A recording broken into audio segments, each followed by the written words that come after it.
Good morning to all my biology students. Today we make quick review on chapter 8, dynamic ecosystem. Okay, ecology. Ecology is the scientific study of interaction among living organisms and living organisms, as well as living organisms and their environments. Means that living organisms as well as their non-living or non-living things around them. Okay, in an ecosystem, there are two components. One is biotic, another one is abiotic. Okay, biotics represent living things, abiotics represent non-living things. Okay, for biotics, there are three types of biotic components in an ecosystem. One is autotroph that can produce its own food. We call it as producer. Second is the heterotroph, consumers. And the third one is saprophytes or decomposers. For abiotic components in an ecosystem, there are 5 factors influencing these abiotic components. Topography, pH, light intensity, temperature, as well as humidity. So what is topography? Topography is the physicals and land features, bentuk muka bumi. Okay, increase in altitudes or the positions will reduce the pressure as well as temperature.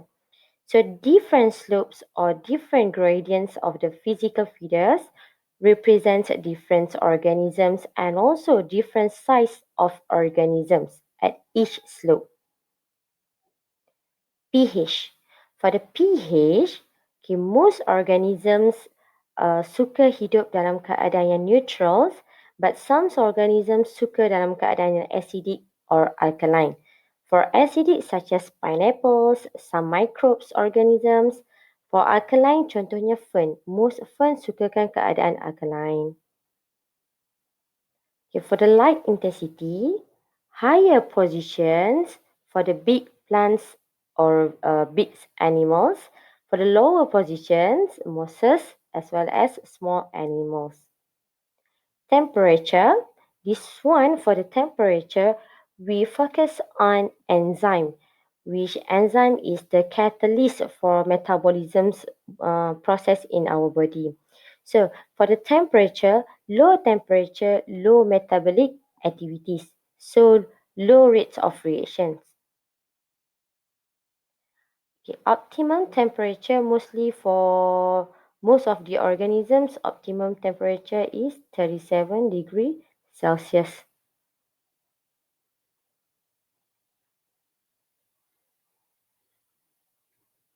Okay, for the higher temperature, this one for the higher temperature, the rates of the metabolisms or for the rates of biological reactions are decreasing because enzymes is denatured at very high temperature.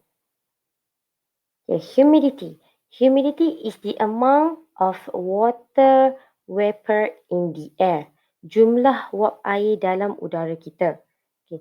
Kalaulah keadaan yang terlampau panas, okay, very high temperature, so water vapor in the air is low. So low humidity. So if low water vapor in the air, high water loss. Sebabkan keadaan sekeliling ni kurang air, jadi banyak air yang akan keluar daripada badan organism. For high humidity means that more water vapor in the air, so low water loss. Kenapa low water loss? Sebab dekat surrounding dah ada banyak water vapor. Okay, food chain. Okay, food chain is the feeding relationship between living organism in an ecosystem. Okay, if the question asks you for the definitions of food chain in subtopic questions, okay, compulsory to have this term. Kalau soalan dalam structure tanya awak definition tentang food chain, awak kena ada semua yang saya highlight dengan warna merah ni. Okay, food chain also to show the transfer of energy. Okay, energy from the sun transferred to organisms. Macam mana tenaga daripada matahari dipindahkan among the organisms. So, this is the food chain. Okay, ini contoh food chain. The main source of energy comes from the sun and then will be used by the producers. And then the energy from the sun used by the producers will be transferred to consumer. Okay. This is the food chain. Okay, macam mana energy being transfer? By feeding relationship, iaitu makan. Dimakan oleh. Okay, here is the examples of food chain. Contoh salah satu food chain. Okay, start with the producers, and then primary consumer, and then secondary consumer, tertiary consumer, and the last one is quaternary consumer. Okay, berapa banyak consumer in a food chain depends on the types of the food chains as well as ecosystem. Berapa banyak? Ada tak quaternary consumer? Ataupun adakah berakhir dengan tertiary consumer? Okay, that one depends on food chain itu. Okay, here is the examples of food chain in an ecosystem. Ini contoh food chain dalam ecosystem. So start with the producers and then primary consumer and then secondary consumer. Last one is tertiary consumer. Okay, ada sometimes food chains yang ada quaternary consumers. Okay, here for these diagrams, kita nak cerita tentang energy transfer. So 100% energy gain from the sunlight, the main source of energy. This 100% of energy from sunlight will be absorbed by the producer, and then only 10% of this energy will be used by this producer for metabolism such as cell growth, reproductions, respiration, photosynthesis. Okay, another 90% will be lost to the surrounding by respirations or metabolisms. Mostly, this energy will lost in the forms of heat energy. Hanya 10% sahaja yang digunakan dan another 90% will be lost to the surrounding, mostly in the forms of heat energy. Okay, 10% tadi akan ditransfer to the primary consumer. Okay, 10% out of this energy, 10% daripada the energy gained by the producer will be used by primary consumer for metabolism such as cell growth, reproductions, and sama juga 90% energy lost to the surrounding, okay, in the forms of heat energy. So every time energy transfer, setiap kali energy itu transfer hanya 10% sahaja. Another 90% will be lost to the surrounding. Okay, at the end, apa jadi pada last consumer? Okay, last consumer akan consume 10% of energy used and still dia akan remove 90% energy to the surrounding in the forms of heat energy. So, apa jadi pada these organisms ataupun the last organisms ini? Okay. Last organisms ini, bila dia mati, okay, decomposer akan dapat energy pula. Okay. So, here is the examples macam mana awak nak kira 10% sahaja yang being transfer among this organism. Okay, contohnya, producer ada 10,000 kilojoules of energy gain and 10% of this energy, 10% daripada 10,000 tadi is used by the producer for metabolisms. Okay, 90% out of this will be lost to the surrounding. So, 10% daripada 10,000 kilojoules ini akan dapat kepada primary consumer. So, 1,000 kilojoules sahaja. And then 10% out of 1,000 kilojoules from the primary consumer will be transferred to secondary consumer. Once secondary consumer nak makan primary consumer ini.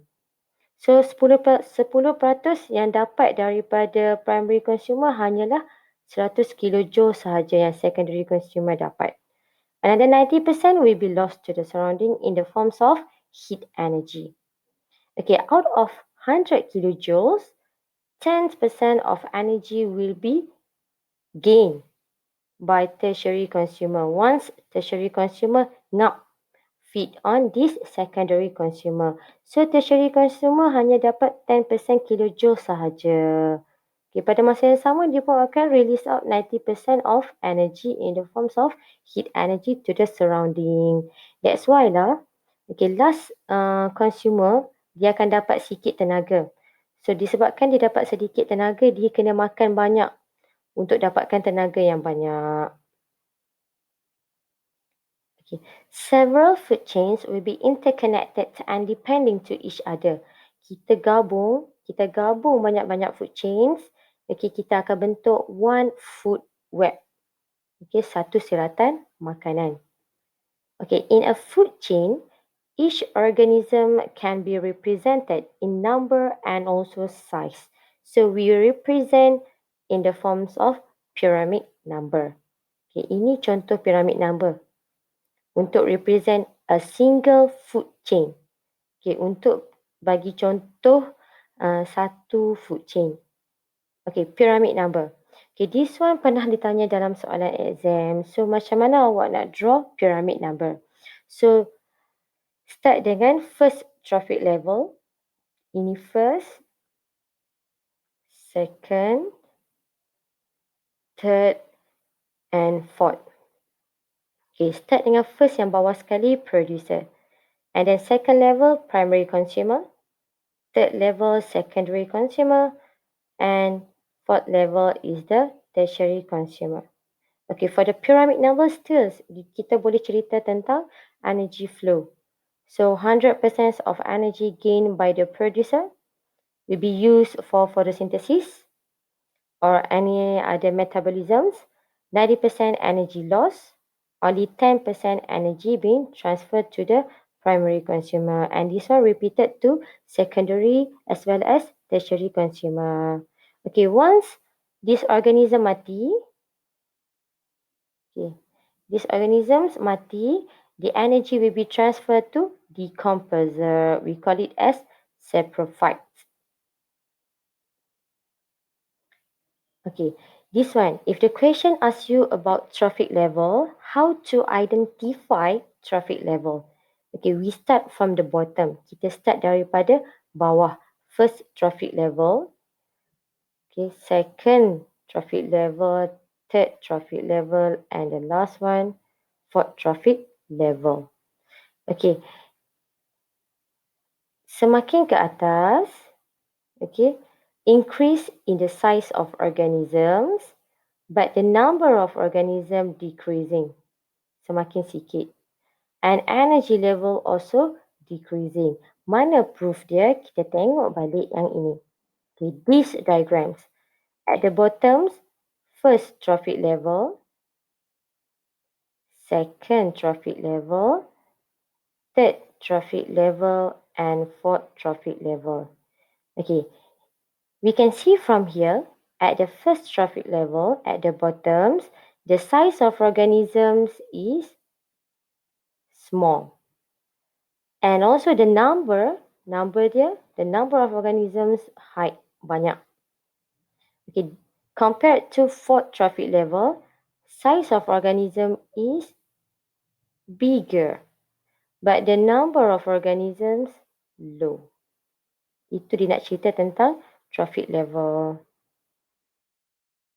Okay, for SPM, if the question asks you to draw pyramid number based on a food chain, kalau soalan tanya awak untuk lukis satu pyramid number based on a food chain, okay, this is the tips or the answer scheme. Awak kena ada 4 trophic levels, at least 4 trophic levels, and then you label each level with correct names and also correct position.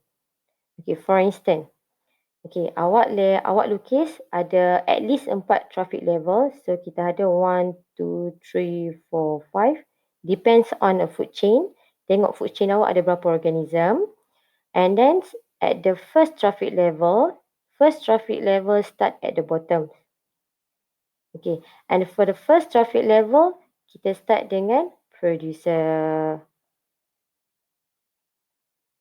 Okay, and then awak boleh proceed sampai ke atas. Okay, easy? Senang kan? Okay, for the interactions between organisms, okay, kita tengok sekilas lalu sahaja. Okay, interaction between organisms, there are 4 types of interaction. Symbiosis, saprophytism, prey-predator, and also competition. Okay, for the symbiosis involve interaction between 2 different species. Okay, 2 different species living together in an ecosystem and interact with each other. Okay, saprophyte for decomposer, untuk decomposer. Okay, for the saprophytes, living organisms obtain nutrients or the food from the dead or decaying matter. Okay, for decomposer. Prey-predator is prey. Competitions compete for the same resources. Same sources. Okay, saprophytisms. Saprophytisms are the living organisms that obtains its foods or nutrients from either dead organisms or decaying organic matter. And these saprophytes, kita panggil these organisms that undergo saprophytism, kita panggil dia saprophyte. And these saprophytes, dia cannot produce its own food. Dia tak boleh hasilkan makanan dia sendiri. So that's why dia kena ambil nutrients from other organisms ataupun organic matters yang nak decay. So saprophytes will secrete out digestive enzyme before it's absorb the nutrients. Okay, contohnya kalau saya ada a types of mushroom. Okay, mushrooms a type of fungi. Dia tak ada true roots, dia tak ada akar yang sebenar. Tapi dia ada root-like structure, bentuk macam roots.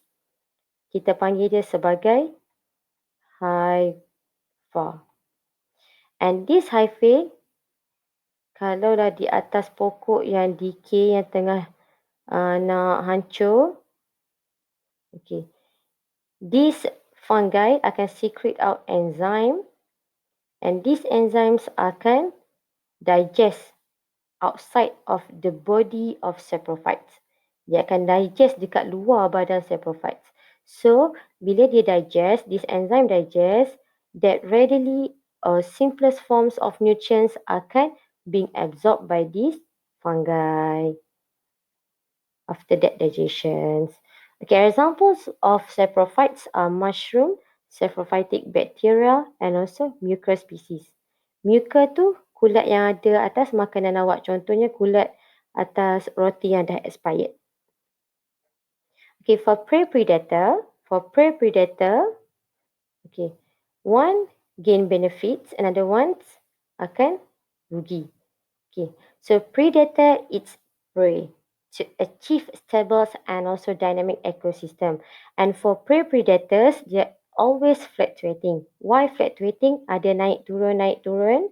Okay, this one. When the number of prey increase, bila banyak sangat pemangsa, contohnya banyak sangat fish, so number of predator also will increase. Okay, kalau ada banyak sangat ikan, so kucing pun akan banyak. Okay, when there are too high in the number of predator, kalau banyak sangat kucing, so ikan tak cukup. So number of prey akan decrease. So ikan akan sikit. So once number of prey decrease, kekurangan makanan, so number of predators akan reduce. Number of predator pun akan kurang. Okay, so once the number of predator decrease, bila kucing dah sikit, so ikan pun boleh membiak dengan banyak once again. So this process will be repeated. Akan berulang-ulang. Okay, for the competitions,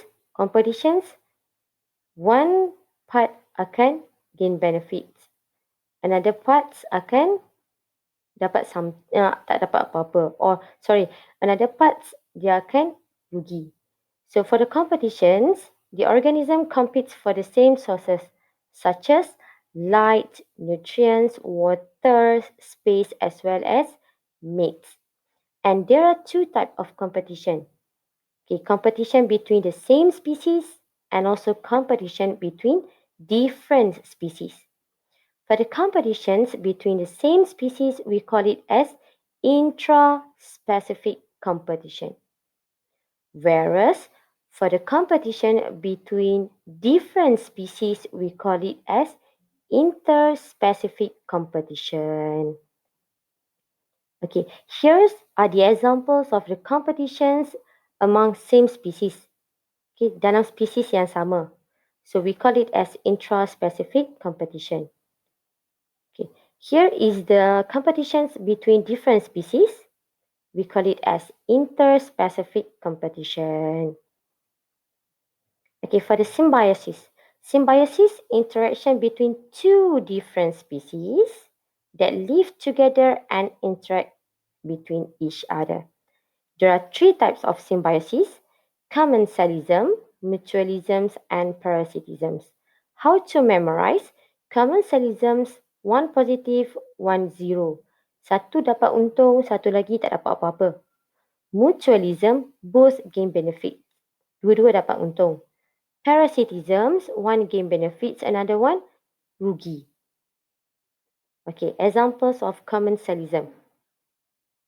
One get benefits, another one no benefits or no lose, such as clownfish. Clownfish get benefits by getting protections from poisonous tentacles. Okay, ini tentacles. So, tentacles ada poison.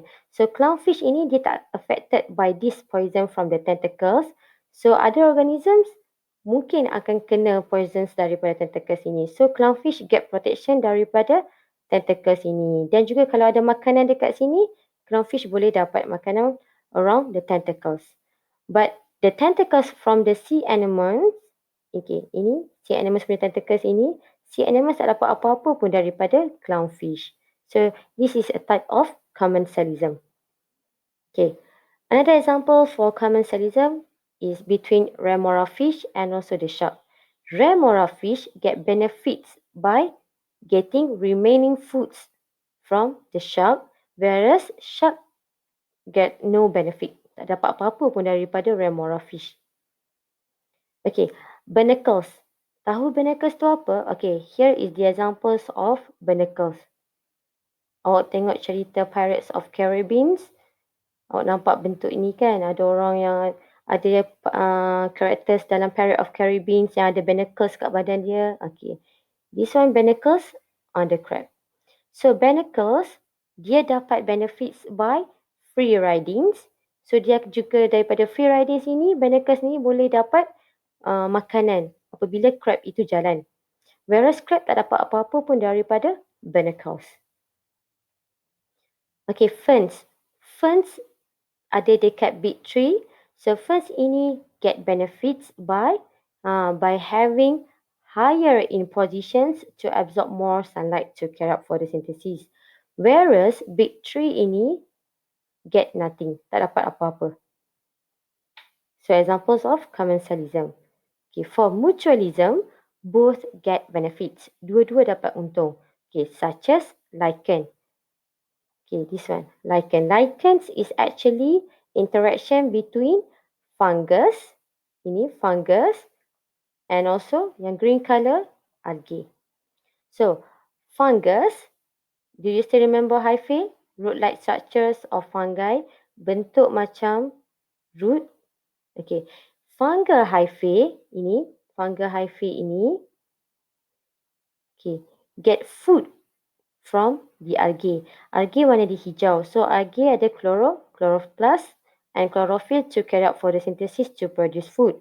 So food produced by the algae, the green color ones, will be absorbed by the fungus through fungal hyphae. Okay, whereas algae dapat apa?